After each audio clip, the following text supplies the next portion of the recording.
आफ्ताब के डंक में नहीं, अपनों की जुबान में होता है। बाई निंगबिन के लिए मैं बचपन का दोस्त नहीं, बस एक ऐसा मोटा सुअर था जिस पर वो तरस खाती थी। फेयरवेल पार्टी का शोर एक झटके में सन्नाटे में बदल गया जब उसने अपनी चॉपस्टिक टेबल पर पटकी और मुझे पूरी क्लास के सामने जलील कर दिया। सब हंस रहे थे, सिवाय मॉनिटर के। उसने उठकर निंगबिन को ऐसा जवाब दिया जिसने पूरे कमरे की हवा ही बदल दी। लुक का अंदाजा भी है तुम्हें। मुचेन अगर दुबला हो गया तो तुम उसकी धूल भी नहीं छू पाओगी। पूरी मेज पर पहले तो सन्नाटा छा गया, फिर लोग और जोर से हंस पड़े। मॉनिटर, तुम सीरियसली बोल रहे हो? इस बंदे के लिए? बाई निंगबिन ने भी तुम्हें तिरछी नजर से देखा और हंसते हुए बोली, अगर यह वजन कम करके क्लास के सबसे हैंडसम लड़के जैसे थोड़ा भी दिखने लगे तो मैं सबके सामने इससे माफी मांगूंगी। लेकिन उसने तुम्हें ऊपर से नीचे तक देखा। यह जिंदगी भर वजन कम नहीं हो सकता। चारों तरफ फिर हंसी का ठहाका गूंजा। मेज के नीचे तुम्हारे हाथ गुस्से से भींच गए। 8 साल की मोहब्बत उसी पल चकनाचूर हो गई। क्लास का सबसे हैंडसम लड़का लिंगमो सबसे ज्यादा खुलकर हंसा और उसने जानबूझकर तुम्हारे कटोरे में चर्बी का टुकड़ा डाल दिया। चेन चेन, दुखी मत हो, थोड़ा और खा ले, पेट भरेगा तो सब भूल जाएगा। तभी किसी और ने चुटकी ली, हा, हमारे चेंचेन को गर्लफ्रेंड की क्या जरूरत, इसे तो बस फ्राइड पोर्क मिल जाए काफी है। पूरी मेज फिर ठहाकों से गूंज उठी। बाई निंगबिन कुर्सी से टेक लगाकर बैठी रही और बेपरवाह होकर फोन चलाती रही, जैसे उसे कोई फर्क ही न पड़ता हो। मॉनिटर ने चिरकर उसे देखा पर कुछ नहीं कहा। उल्टा उसके पास बैठे लिनमो ने उसके कान में कुछ कहा और बाई निंगबिन हंस पड़ी। आवाज धीमी थी लेकिन तुमने साफ सुन ली। तुमने चॉपस्टिक रख दी। मैं निकल रहा हूं, लिनमो तुरंत नाटक करते हुए बोला। चेन, बुरा मत मान यार, हम तो बस मजाक कर रहे थे। तुमने उसकी तरफ देखा तक नहीं। तुम उठकर बाहर की तरफ चलने लगे। जब तुम बाई निंगबिन के पास से गुजरे तो उसने सिर तक नहीं उठाया। वह लिनमो से बातें करने में ही बिजी थी। तुम रुक गए, तब जाकर उसने सिर उठाकर तुम्हारी तरफ देखा। उसकी आंखों में हल्की सी झुंझलाहट थी। क्या है? तुम उसे देखते रहे और तुम्हें 6 साल की उम्र का वह दिन याद आ गया जब वह तुम्हारे पड़ोस में रहने आई थी। पहले ही दिन उसका घुटना छिल गया था। तुम जमीन पर बैठकर अपना बैग खंगालते रहे थे और अपने पास पड़ी इकलौती बैंडेज उसके घुटने पर लगाई थी। उसने मुस्कुराकर तुम्हें देखा था। बस उसी एक मुस्कान को तुमने 8 साल तक संभाल कर रखा था। तुमने बहुत धीमी आवाज में कहा, आज तुमने जो भी कहा है, एक दिन तुम्हें इसका बहुत पछतावा होगा। उसने भौहें चढ़ाई और बेपरवाही से हंसकर बोली, मुझे पछतावा? मुझ बाई निंगबिन की डिक्शनरी में यह शब्द है ही नहीं। यह सुनते ही तुम दरवाजा खोलकर बाहर निकल गए। कॉरिडोर में एकदम सन्नाटा था। तुम्हारे हाथ कांप रहे थे लेकिन आंखों से आंसू नहीं निकले। दर्द कम नहीं था, बल्कि इतना ज्यादा था कि रोना भी नहीं आ रहा था। तभी दुजितेंग तुम्हारे पीछे भागता हुआ आया और उसने तुम्हारी कलाई पकड़ ली। चेन, रुक, मैं अभी जाकर उसकी क्लास लेता हूं। तुमने उसे रोका और बहुत दबी हुई आवाज में कहा, दुजितेंग, मेरे साथ थोड़ा चल ले। सड़क की लाइटों में तुम्हारी परछाइयां लंबी दिख रही थीं। काफी दूर चलने के बाद तुमने कहा, वह सही कह रही है, अभी मेरा वजन सच में 85 किलो है। लेकिन उसने कहा ना कि मैं जिंदगी भर दुबला नहीं हो सकता, तो अब मैं जरूर दुबला होकर दिखाऊंगा। दुजितेंग ने होंठ भींच लिए, कुछ बोला नहीं, बस तुम्हारे कंधे पर जोर से हाथ थपथपा दिया। उस रात जब सब सो गए, तुम अकेले आईने के सामने खड़े हुए। तुम्हारी हड्डियों का ढांचा छोटा नहीं था, पर सब चर्बी में दब गया था। चेहरा फूले हुए मोमो जैसा गोल था और ठुड्डी तो दिख ही नहीं रही थी। लेकिन गौर से देखने पर चेहरा सच में अच्छा था। नाक ऊंची थी और आंख के कोने पर एक छोटा सा तिल था, जैसे किसी ने जानबूझकर बनाया हो। मॉनिटर की बात कानों में गूंज रही थी, अगर यह दुबला हो गया ना तो तुम इसकी धूल के बराबर भी नहीं रहोगी। क्या यह सच था? तुम्हें नहीं पता था, लेकिन उसी रात तुमने 2 फैसले लिए। पहला, वजन घटाना है, टारगेट 65 किलो। दूसरा, तुमने मोबाइल खोला और कॉलेज एडमिशन पोर्टल पर लॉगिन किया। कर्सर ए यूनिवर्सिटी के फाइन आर्ट्स डिपार्टमेंट पर रुका हुआ था। तुम उन शब्दों को देर तक देखते रहे। यह वही कॉलेज और वही सब्जेक्ट था जो 3 साल पहले तुमने और बाई निंगबिन ने साथ में चुना था। बस, बहुत हो गया। तुमने डिलीट बटन दबा दिया। सर्च बार में दूसरा कॉलेज भरा जो यहां से 120 किलोमीटर दूर था। उंगली कन्फर्म बटन पर रुकी रही। 1 सेकंड, 2 सेकंड, और फिर तुमने बिना झिझक बटन दबा दिया। सबमिट सफल। एस्टरिस्क। तुमने फोन बंद किया, लाइट बुझाई और बिस्तर पर लेटकर छत को घूरने लगे। तुम रोए नहीं, उल्टा मन में एक अजीब सी शांति उतर आई। मुचेन, तुमने खुद से कहा, कल से तुझे अपने लिए जीना है। अगले दिन सुबह 5 बजे जब अलार्म बजा तो बाहर अभी अंधेरा ही था। तुमने स्पोर्ट्स शूज पहने और नदी के किनारे दौड़ने निकल पड़े। पहले दिन सिर्फ 2 किलोमीटर दौड़े और हालत खराब हो गई। तीसरे दिन 3 किलोमीटर दौड़े तो घुटनों में इतना दर्द था कि सीढ़ियां चढ़ते हुए टांगे कांप रही थीं। 5वें दिन 5 किलोमीटर दौड़ने के बाद तुम्हें उल्टी हो गई, लेकिन फिर भी तुम एक दिन भी नहीं रुके। छठे दिन की शाम को जब तुम नीचे स्ट्रेचिंग कर रहे थे, तभी बाई निंगबिन अपनी सहेलियों के साथ शॉपिंग करके लौटी। उसके हाथों में बहुत सारे बैग थे। उसने तुम्हें ऊपर से नीचे तक देखा और पूछा, इतना पसीना पसीना क्यों हो रखा है? तुमने कोई जवाब नहीं दिया, बस स्ट्रेचिंग करते रहे। वह दीवार से टिककर खड़ी हो गई और बेपरवाह अंदाज में बोली, क्लास के ग्रुप में लोग कह रहे थे कि तू दौड़ दौड़कर वजन कम कर रहा है। तुम फिर भी चुप रहे। वह अपनी ही धुन में बोलती रही। उसकी आवाज में वही पुराना घमंड था, अगर सच में वजन घटाना है तो जिम कार्ड बनवा ले। सिर्फ दौड़ने से क्या होगा? तेरा बॉडी टाइप ही ऐसा। फिर थोड़ा रुककर बोली, हाँ, और यूनिवर्सिटी में 3 सितंबर को रिपोर्ट करना है। फ्रेशर्स का ग्रुप बन चुका है, तूने ज्वाइन किया। तुम्हारा हाथ एक पल के लिए रुक गया। उसे अब भी लग रहा था कि तुम उसी के साथ यूनिवर्सिटी ही जाओगे। तुम सीधे खड़े हुए और बिना कोई एक्सप्रेशन दिए सीढ़ियों की तरफ बढ़ गए। पीछे से उसने आवाज दी, अरे, तूने ग्रुप ज्वाइन किया या नहीं? मैं QR कोड भेज दूं।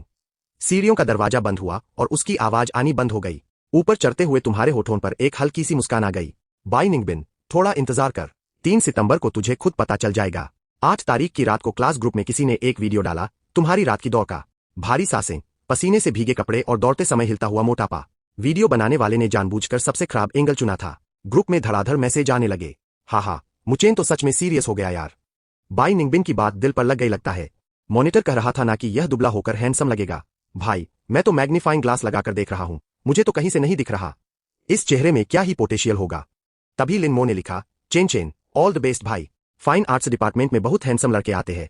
अगर तुमने वजन कम नहीं किया तो नए सेशन में सच में हीन भावना आ जाएगी। तभी बाय निंगबिन भी ऑनलाइन आई। तुम्हारा दिल एक पल को धड़का। उसने लिखा, ऐसी फालतू चीजें मत भेजा करो, बचकाना लगता है। किसी ने चिढ़ाते हुए लिखा, अरे आइसिस, तुम्हें बुरा लग रहा है क्या? उसने जवाब दिया, तुम लोग पागल हो क्या? वह वजन कम करे या न करे, मेरा उसे क्या लेना देना? तुम्हारे मन ने एकदम शांत होकर कहा, हाँ सच तो है, उसका तुमसे कभी कोई लेना देना था ही नहीं। तुमने 8 साल तक उसे चाहा और उसने कहा कि तुम्हारा उसे कोई रिश्ता नहीं। तुमने उसके लिए 3 साल पेंटिंग सीखी और उसने कहा कि उसे उसका कोई लेना देना नहीं। ठीक है फिर, अब से सच में तुम्हारा उसे कोई नाता नहीं रहेगा। तुमने ग्रुप लेफ्ट कर दिया और दू जितेंग की चैट खोली। मैं कॉलेज खुलने तक नाना के घर जाकर रहूंगा। मेरी जान बचा ले भाई, अगर कोई पूछे तो कह देना तुझे कुछ नहीं पता। एस्टरिस्क। उसने जवाब दिया, मुझ पर छोड़ दे, पर एक शर्त है, जिंदा वापस आना। एस्टरिस्क। तुमने हंसकर ओके का मैसेज भेज दिया। फिर तुमने बाय निंगबिन की चैट खोली और पिछले 3 साल में भेजे अपने मैसेज देखने लगे। आज पापा ने तांगचू पसलियां बनाई है, खाने आएगी। एस्टरिस्क।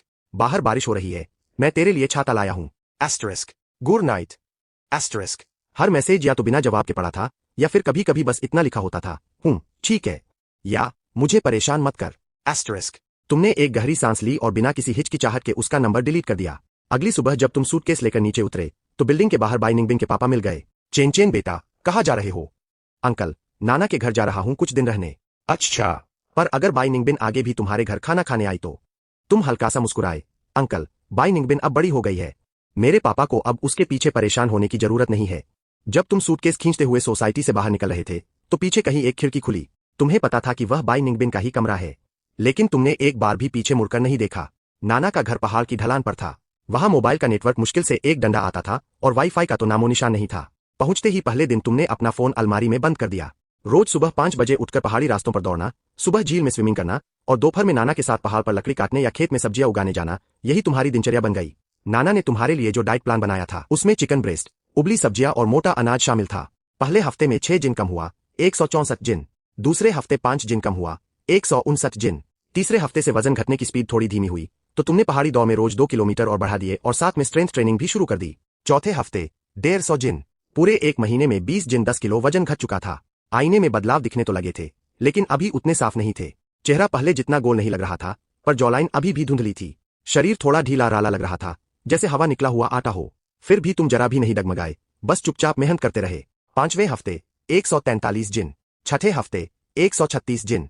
छठे हफ्ते तुमने पहली बार अपना फोन ऑन किया। स्क्रीन खोलते ही ढेरों मैसेज आए, सब दू जितेंग के थे। बाय निंगबिन तुझे ढूंढ रही है। एस्टरिस्क। पूछ रही है, तू कहाँ चला गया? एस्टरिस्क।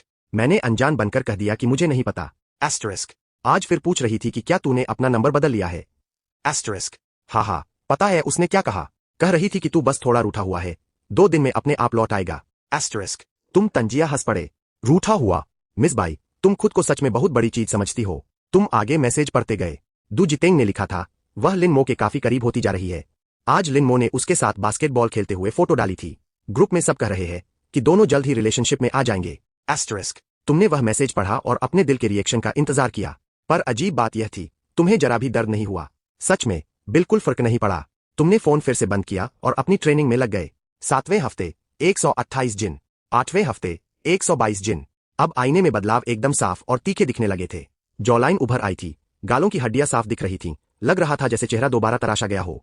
बॉडी का प्रोपोर्शन सही होने लगा था, एब्स की हल्की हल्की कटिंग दिखने लगी थी और पैरों का मोटापा खत्म होकर वे लंबे और सुडौल लगने लगे थे। लेकिन तुम्हें पता था, अभी यह काफी नहीं है। तुम्हारा बेस्ट लुक आना अभी बाकी था। 9वें हफ्ते 115 जिन, लगभग 57.5 किलो। एक दिन जब तुम नाना की दवा लेने कस्बे की मेडिकल दुकान पर गए तो पर्ची लेते समय वहां बैठी लड़की तुम्हें देखकर ठिठक गई। वह काफी देर तक तुम्हारे चेहरे को घूरती रही, फिर बोली, भैया आप किसी सेलिब्रिटी या स्टार जैसे लगते हो, आपका नाम क्या है? नाना तुम्हें तुरंत हाथ पकड़कर वहां से खींच ले गए। घर लौटकर वे चौखट पर बैठकर चिंता में बोले, तेरे पापा भी बिल्कुल ऐसे ही थे। मिडिल स्कूल से पहले गोलमटोल और मासूम से, फिर एक बार दुबले हुए तो पूरा स्कूल उनके पीछे पागल हो गया था। लेकिन तू तो अपने बाप से भी ज्यादा खतरनाक लग रहा है। तुम्हें लगा नाना थोड़ी बढ़ा चढ़ाकर बात कर रहे हैं। 10वें हफ्ते तुम्हारा वजन घटकर 110 जिन 55 किलो हो गया। तुमने दूसरी बार अपना फोन ऑन किया। दू जितेंग का एक नया मैसेज आया हुआ था। बाई निंगबिन ने कहलवाया है, ए यूनिवर्सिटी का फ्रेशर्स ग्रुप अगर तुमने अब भी ज्वाइन नहीं किया तो बहुत देर हो जाएगी। उसके सीधे शब्द थे, क्या वह अब भी रूठा बैठा है? मुचेन से कह दो, तब तक मैं उससे बात नहीं करूंगी, वह ज्यादा उम्मीद न रखे। एस्टरिस्क, यह पढ़कर तुम अपनी हंसी रोक नहीं पाए। अब तक भी उसे यही लग रहा था कि तुम यूनिवर्सिटी ही जाओगे और पहले की तरह उसके पीछे पीछे घूमते रहोगे। बाई निंगबिन, तुम कौन सी दुनिया में जी रही हो? तुमने दू जितेंग को तुरंत रिप्लाई भेजा, किसी को मत बताना कि मैं भी यूनिवर्सिटी आया हूं, उसे भी नहीं, उसे खुद पता चलने दे। एस्टरिस्क, उधर से जवाब आया, हाँ, ठीक है भाई, मैं तो बस उसका चेहरा देखने का इंतजार कर रहा हूं। एस्टरिस्क, 11वें हफ्ते वजन 108 जिन हो गया। नाना ने तो आधिकारिक रूप से तुम्हारा अकेले बाहर जाना ही बंद कर दिया। बोले, परसों जब तू नदी किनारे कपड़े धोने गया था ना, सामने वाले गांव की 3 लड़कियां दोपहर भर वहीं बैठी तुझे ही घूरती रहीं। तुमने हंसते हुए कहा, नाना आप भी ना, इतना भी क्या है? नाना बोले, जरा जाके आईना देख अपना। तुम आईने के सामने गए और एकदम चुप रह गए। आईने में जो चेहरा दिख रहा था वह तुम्हें खुद भी कोई अनजान बंदा लगा। 1.82 मीटर लगभग 6 फीट की हाइट और 108 जिन वजन। तुम्हारी बॉडी के सारे छिपे हुए फीचर्स अब निकलकर बाहर आ चुके थे। नैन नक्श इतने बारीक और तीखे जैसे किसी चित्रकार ने फुर्सत में ब्रश से बनाए हो। सच में खतरनाक हद तक हैंडसम। तुम काफी देर तक अपने आप को ही देखते रह गए। क्लास मॉनिटर ने बिल्कुल सही कहा था। नाना पीछे खड़े होकर एक लंबी सांस भरते हुए बोले, पाप हो गया रे। तेरे माँ बाप ने 10 साल मेहनत करके तुझे मोटा बनाया था, सब पानी में फिर गया। तुमसे रहा नहीं गया। आप लोग आखिर किस बारे में बात करते रहते हो? बचपन में मेरे साथ ऐसा क्या हुआ था? नाना ने बस सिर हिला दिया, कुछ साफ नहीं बताया। बस बुदबुदाए, कॉलेज शुरू हो जाए ना तो मुंह पर मास्क लगा के रखना और केप नीचे झुकाकर चलना। फालतू की मुसीबत मत बुलाना। तुमने ठीक है कह तो दिया, पर तुम्हारा ध्यान कहीं और ही था। तुम्हें पता था 3 सितंबर को बाई निंगबिन ए यूनिवर्सिटी के नए स्टूडेंट्स की भीड़ में तुम्हें धू रही होगी। वह फाइन आर्ट्स डिपार्टमेंट के हर क्लासरूम के चक्कर काटेगी, फ्रेशर्स की पूरी लिस्ट खंगालेगी, लेकिन उसे मुचेन नाम कहीं नहीं मिलेगा, क्योंकि अब तुम कभी भी उसके पीछे खड़े होने वाले नहीं थे। सेशन शुरू होने से एक दिन पहले दू जितेंग ने हाई स्कूल वाले ग्रुप के कई स्क्रीनशॉट भेजे। लिन मो ने एक फोटो डाली थी। वह और बाई निंगबिन यूनिवर्सिटी के मेन गेट पर साथ खड़े थे। बाई निंगबिन उसका कंधा पकड़े मुस्कुरा रही थी। कैप्शन में लिखा था, आने वाले 4 साल जरा मेरा ख्याल रखना। एस्टरिस्क, नीचे कमेंट्स में सब शोबाजी कर रहे थे। ओहो, सेट हो गए क्या तुम दोनों? वाह, क्या कमाल की जोड़ी है। ए यूनिवर्सिटी की नंबर 1 जोड़ी। बाई निंगबिन भी, जो आमतौर पर कम रिप्लाई करती थी, खुद सामने आई और बेपरवाह अंदाज में बोली, बकवास मत करो, बस अच्छे दोस्त है। एस्टरिस्क, तभी किसी ने पूछा, अरे मुचेन कहाँ है? उसने भी तो ए यूनिवर्सिटी में ही अप्लाई किया था ना, फ्रेशर्स ग्रुप में नहीं दिखा। एस्टरिस्क, लिन मो ने तुरंत चुटकी ली, शायद अभी भी वजन ही घटा रहा होगा। हाँ, वैसे भी फाइन आर्ट्स डिपार्टमेंट में बहुत हैंडसम लड़के आते हैं। अगर वह 170 जिन का पेट लेकर रिपोर्ट करने आएगा तो उसके आगे हंसने वाले इमोजी की जड़ी लगी थी। बाई निंगबिन का मैसेज तुरंत आया, शायद अभी भी रूठा हुआ है, 2 दिन में अपने आप आ जाएगा। एस्टरिस्क, किसी ने मजाक उड़ाया, आइसिस तुम तो उसे बहुत अच्छी तरह जानती हो। एस्टरिस्क, उसने लिखा, बचपन से साथ बड़े हुए हैं, उसका नेचर में नहीं जानूंगी तो कौन जानेगा। एस्टरिस्क, तुम उस लाइन को काफी देर तक घूरते रहे। बाई निंगबिन, तुम मुझे बिल्कुल नहीं जानती। तुम्हें नहीं पता कि मैं 65 जिन 32.5 किलो वजन घटा चुका हूं। तुम्हें यह भी नहीं पता कि मैं यहां से 120 किलोमीटर दूर किसी दूसरे शहर में हूं। और तुम्हें तो इस बात का अंदाजा भी नहीं है कि वह मुचेन जो तुम्हारे पीछे पीछे भागता रहता था वह तो बहुत पहले ही मर चुका है। एस्टरिस्क, तुमने स्क्रीनशॉट बंद किए और अगले दिन पहनने के लिए कपड़े एकदम शांत मन से निकाल कर रख दिए। एक सिंपल सफेद शर्ट और काली पैंट, बस इतना काफी था। 1 सितंबर, बी यूनिवर्सिटी का फ्रेशर्स वेलकम शो। जिम के अंदर बनी 3000 सीटों का हॉल खचाखच भरा हुआ था। डिजाइन डिपार्टमेंट का fashion walk show second last performance थी और तुम उसके आखिरी शो स्टॉपर थे। बैकस्टेज पर बहुत शोर शराबा था। रैंप पर जाने वाले बाकी लड़के लड़कियां घबराहट में पसीने पसीने हो रहे थे, पर तुम एकदम शांत और रिलैक्स थे। 1.82 मीटर हाइट, 105 जिन वजन, सफेद शर्ट काली पैंट के अंदर टक्ड इन थी और कमर के नीचे सिर्फ लंबी लंबी टांगे दिख रही थीं। हेयर स्टाइलिस्ट जब तुम्हारे बाल सेट कर रहा था तो उसके हाथ तक कांप रहे थे। उसने हैरान होकर पूछा, तुम सच में फ्रेशर हो? तुम बस हल्का सा मुस्कुराए, कुछ बोले नहीं। तुम्हारे दिमाग में आखिरी विचार यही आया, बाई निंगबिन शायद इस वक्त भी ए यूनिवर्सिटी के फ्रेशर्स ग्रुप में तुम्हारा नाम ही धू रही होगी। अब स्टेज पर वेलकम करते हैं हमारे आखिरी पार्टिसिपेंट का, डिजाइन डिपार्टमेंट के नए स्टूडेंट मुचेन। तुम म्यूजिक की बीट पर रैंप की तरफ बढ़ गए। जैसे ही स्पॉटलाइट तुम्हारे ऊपर पड़ी, 3000 लोगों से भरा हॉल अचानक एकदम शांत हो गया। वह कोई आम सन्नाटा नहीं था, वह एक दम घोंटने वाली खामोशी थी, जैसे सब लोग एक साथ सांस लेना ही भूल गए हो। 1.82 मीटर की लंबाई, 105 जिन का सुडौल शरीर, सफेद शर्ट, काली पैंट और साफ सुथरे छोटे बाल। कोई फालतू का तामझाम नहीं, कोई बनावट नहीं, बस एक बेहद साफ सुथरा तीखा चेहरा और आंख के कोने पर वह छोटा सा तिल। तुम एक एक कदम नापते हुए रैंप के बीचों बीच पहुंचे। 3 सेकंड तक तो सन्नाटा छाया रहा और फिर पूरा हॉल जैसे एकदम से फट पड़ा। चीखें, सीटियां, तालियां और पैरों की धमक सब मिलकर ऐसा शोर बना कि ऊपर लगी लाइटें तक कांपने लगी। लोग अपनी सीटों से खड़े होने लगे। 1 लाइन, 2 लाइन, 10 लाइनें। पीछे की गैलरी से कोई चिल्ला रहा था, पर तुम्हें कुछ सुनाई नहीं दे रहा था। रैंप के एंड पर पहुंचकर तुम रुके, हल्का सा सिर घुमाया, लाइट रोशनी बनकर पूरे शरीर पर फैल गई और तुमने एक बहुत हल्की सी मुस्कान बिखेर दी। कैमरों की फ्लैशलाइट्स बारिश की तरह चमकने लगी। उसी पल तुम्हें 3 महीने पहले की वह रेस्टोरेंट वाली शाम याद आ गई। बाई निंगबिन का वह ताना, यह जिंदगी भर दुबला नहीं हो सकता। अगर यह दुबला होकर क्लास के सबसे हैंडसम लड़के का आधा भी दिख गया तो मैं माफी मांगूंगी। एस्टरिस्क। और आज तुम यहाँ 3000 लोगों के सामने रोशनी के सबसे चमकदार सेंटर में खड़े थे। बाई निंगबिन, तू मुझसे एक माफी की कर्जदार तो है, लेकिन अब मुझे तेरी उस माफी की कोई जरूरत ही नहीं है। एस्टरिस्क। शो खत्म होते ही दुजितेंग के मैसेज बम की तरह आने लगे। भाई, तुम्हारी फोटोज तो पूरे इंटरनेट पर तहलका मचा रही है। एस्टरिस्क। अब तो मुझसे बिल्कुल सब्र नहीं हो रहा, मैं इसे क्लास वाले ग्रुप में डालने जा रहा हूं। एस्टरिस्क। इससे पहले कि तुम उसे रोकने के लिए कोई रिप्लाई कर पाते, उसने फोटो ग्रुप में पोस्ट कर दी। स्क्रीनशॉट में उसका धांसू कैप्शन था, @everyone। बाई निंगबिन ने कहा था ना, अगर मुचेन दुबला होकर क्लास के हैंडसम लड़के का आधा भी दिख गया तो वह माफी मांगेगी। लो अब, अपनी आंखों से खुद ही देख लो। आधा छोड़ो, बताओ अब यह बंदा कैसा लग रहा है। एस्टरिस्क। वह फोटो अभी अभी स्टेज पर ली गई थी। चमकती हुई लाइटों के नीचे तुम सफेद शर्ट और काली पैंट में हल्का सा सिर घुमाए खड़े थे और तुम्हारी 1.82 मीटर की लंबी चौड़ी पर्सनालिटी साफ झलक रही थी। फोटो पोस्ट होते ही ग्रुप में तो जैसे धमाका हो गया। मैसेजेस की बार आ गई। अबे, यह कौन है? क्या यह सच में मुचेन ही है? अरे भाई, कोई फेक एडिट तो नहीं है ना? यह तो ए यूनिवर्सिटी का जिम नहीं लग रहा, कहा की फोटो है। बकवास बंद करो यार, यह मुचेन हो ही नहीं सकता। बाई निंगबिन, कहाँ है तू? जरा बाहर आ। हाँ भाई, जो शर्त लगाई थी, अब मानती है या नहीं? क्लास ग्रुप में उस रात जो तूफान मचा था, उस दौरान तुम बेफिक्र होकर चैन की नींद सो रहे थे। अगली सुबह यूनिवर्सिटी में धूप पेड़ के पत्तों से छनकर तुम्हारी मेज पर छनछन कर आ रही थी। तुम एक बिल्डिंग का स्केच बना रहे थे और बगल में रखा फोन लगातार वाइब्रेट किए जा रहा था। सब दुजितेंग के भेजे हुए मैसेज थे। मुचेन भाई, तुम तो छा गए, सच में वायरल हो गए यार। ग्रुप में सब पागल हो चुके हैं। मैंने तुम्हारे रैंप वॉक वाला वीडियो ग्रुप में डाल दिया था, अब किसी की हिम्मत नहीं है कि एक शब्द भी फालतू बोले। लिन मो तो कल से एकदम सन्नाटे में है, शायद किसी कोने में बैठकर तुम्हें कोस रहा होगा। ओ हाँ, और बाई निंगबिन, वह भी कल रात से एक शब्द नहीं बोली, मानो हवा ही निकल गई हो। एस्टरिस्क।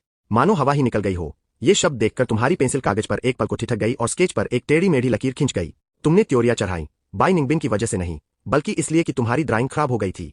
तुमने उस कागज को मरोड़कर कूड़ेदान में फेंक दिया, फिर दुजितेंग को रिप्लाई लिखा, ठीक है भाई, अब मुझे बार बार पल पल की खबरें मत भेज, मेरी ड्राइंग खराब हो रही है। एस्टरिस्क। उसने तुरंत बात मानने वाले इमोजीज की पूरी झड़ी लगा दी। तुम्हें अंदाजा भी नहीं था कि उसी समय यहां से 120 किलोमीटर दूर बाई निंगबिन एक अलग ही मानसिक तकलीफ से गुजर रही थी। वह पूरी रात सो नहीं पाई थी। फोन की स्क्रीन पर वही कुछ सेकंड का वीडियो बार बार लूप में चल रहा था। लाइटों के नीचे खड़ा वह लड़का, सफेद शर्ट, काली पैंट, एकदम सीधा और सुडौल शरीर, मानो कोई मॉडल हो।